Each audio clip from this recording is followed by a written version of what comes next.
How to see your phone number on iPhone. There are a few ways you can use to see your phone number on your iPhone. At least you have up to 3 or more ways that you can use to see the active phone number on your iPhone. So if you found none of this, you found this offer informative, please don't forget to like and then subscribe.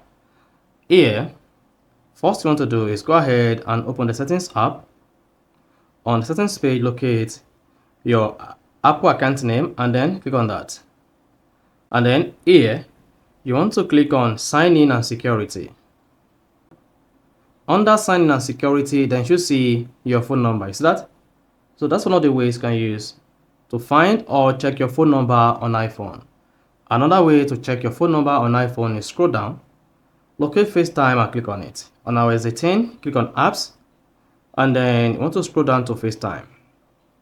Once you click on FaceTime, under FaceTime you should see how you can be reached, and then you should have your phone number here. So this phone number is used for FaceTime.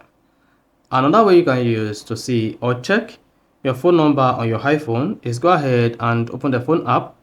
This could be on iOS 18 or earlier. So just open the phone app, and under the phone app you'll see my number. You see this?